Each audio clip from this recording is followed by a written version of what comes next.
Okay, I'll be honest and say that I think that I would have a negative internal response to that. I don't know how I would handle it because it's not my business, kind of. Once he's an adult, and he invites you to his wedding, and it's a really queeny wedding, like, and he's like dressed in like the big robe, and the guy comes in dressed like a cowboy on a horse, like that would be rough for me. But that's because I still got hang-ups. I mean, I don't want like, that would be rough. But what are you gonna do? You know, I mean, what are you gonna do? It's his life. And once he's over 18, I mean. Well, we used to drag him behind trucks. Right. Yeah.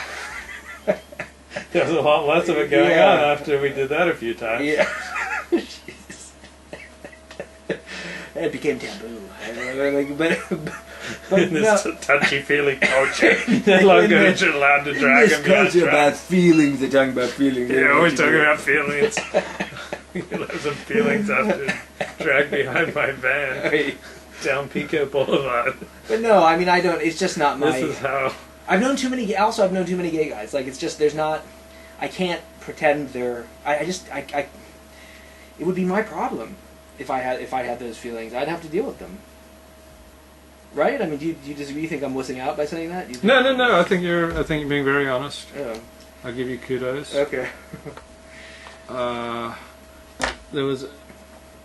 thought it was interesting that Joseph's two sons get to be tribes, Manasseh and Ephraim, and they've got a shiksa for a mother.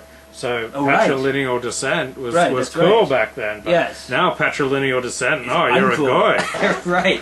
Yeah. What do we have an explanation for that? Why is it that okay, Joseph's that Manasseh and Ephraim are tribesmen and they've got, along with many others, have a non-Jewish mother, and then suddenly, so patrilineal is just how it is, and then suddenly today, no.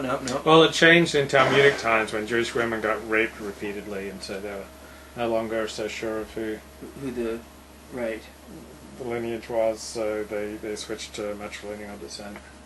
It's interesting. You know who else does matrilineal descent? Sorry, it's a slight tangent. A lot of the New York Italian crime families. That your mother has to be 100% Italian, your dad can be half non-Italian, but your mom's got to be pure Italian. And I just noticed that because it was interesting, because you can't get made if you're not. But in any case, so it was really that? It was that women were being raped en masse, yeah. En masse? Yeah. It wasn't just rampant infidelity? It was rape, according to the Talmud. That's why they changed the definition of who is a Jew. What happens if an Orthodox Jewish wife has an affair with a non-Jewish man? It's discouraged in the tradition. Generally look askance upon it, but her children are Jewish.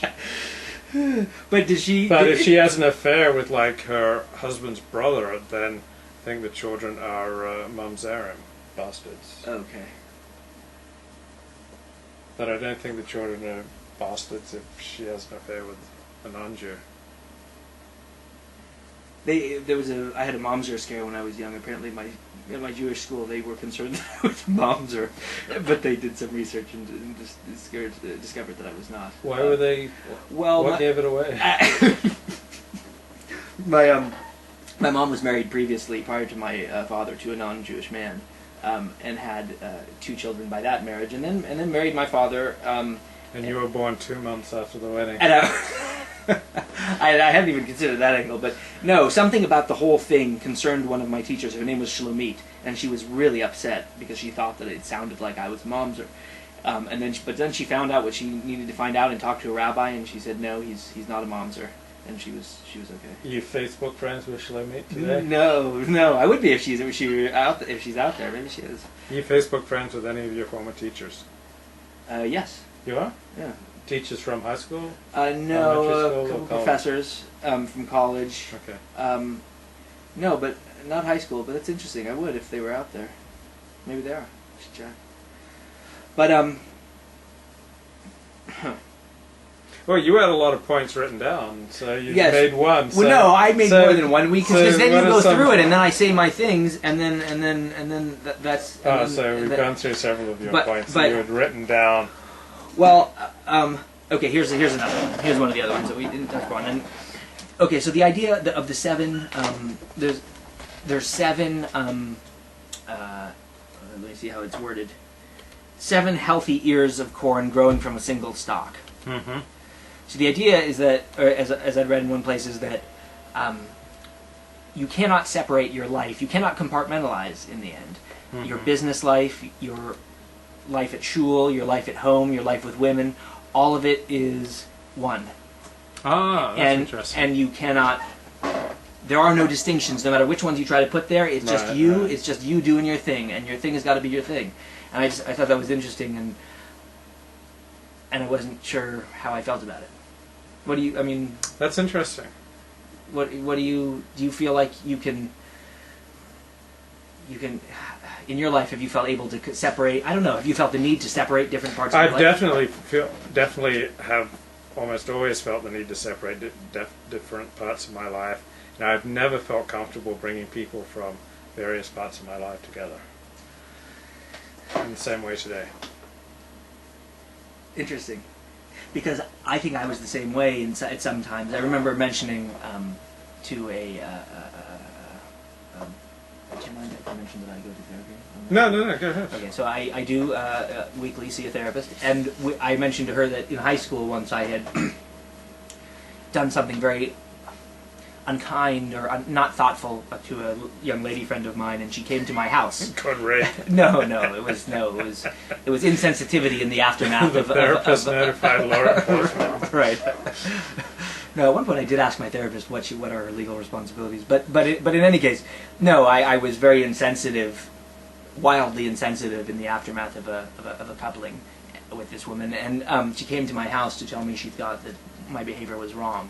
Mm-hmm. I told my therapist what bothered me most about that situation was that she had come to my house. Yeah, that would freak me out yes, too. Right.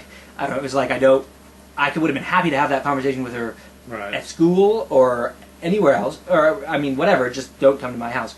And my therapist said, Joey, I see you are in my house right now. I see all my patients in my house. She said, to me it doesn't matter. I'm the same shit everywhere. And I was kind of like, huh. I can dig it. I can't do it, but I can dig it. And so I was thinking about this with the seven stalks of corn on the single vine. Just is that really possible to pull off? Well, some people, yeah. A lot of people are integrated people. They're the same wherever they go. Integrated people, right? Yeah, they're integrated, but. Well, how did that term pop out of your mouth? Integrated, because I'm not integrated. I mean, from therapy. You learned that in therapy? Yeah, and after that, I hear it and it sticks to me because I'm definitely not an integrated person. Right. I remember when one of my rabbis heard that I had a live cam, and he said, "Oh, I'll have to pop in and check it out." And I said, "Please give me a warning before you come in." And he said, "Oh, is it one of those?" But I would not be comfortable with my rabbi just being. Popping in on cam. I would want to know because I would behave differently knowing that my rabbi was in the room or my mother was in the room than knowing that just some anonymous strangers from... Where's Welsh? Right. Wales. Yes. Yeah, so I mean I behave differently towards people who are Orthodox Jews as opposed to everyone else. I behave a little differently towards Jews than non-Jews. I behave differently towards women that I want to court than women I have no interest in. I behave differently. Right. Also, I behave differently if I think I can make money from someone. Right. Okay, but all those things to me are kind of natural. You're not, and it's not that you're being inauthentic. You're expressing a different part of yourself in different circumstances, and if you're with one group of people, then. There's a lot of reasons why you wouldn't want the rabbi, to see it. But one of them is just out of respect for the rabbi. One of them is just, look, I know that that's not your thing. It is my thing. I don't want you to have to feel bothered by it, so I'd rather you not, let me know in advance. I remember when I had my party for my memoir, Excommunicated, A Rebel Without a Shul. I had about 30 people there from the sex industry, and I had about a dozen or so Orthodox Jewish friends. And wow. And I was feeling high anxiety. Yeah. Now they all got along great. Right. But and the porn people were in this corner, and the Orthodox Jews were in this corner. Good Lord! I had a lot of anxiety. I can imagine. I was not very comfortable. I'm getting nervous just hearing that story. And I remember I walked down the street here, and I suddenly saw some people from the porn industry, and I freaked out and just like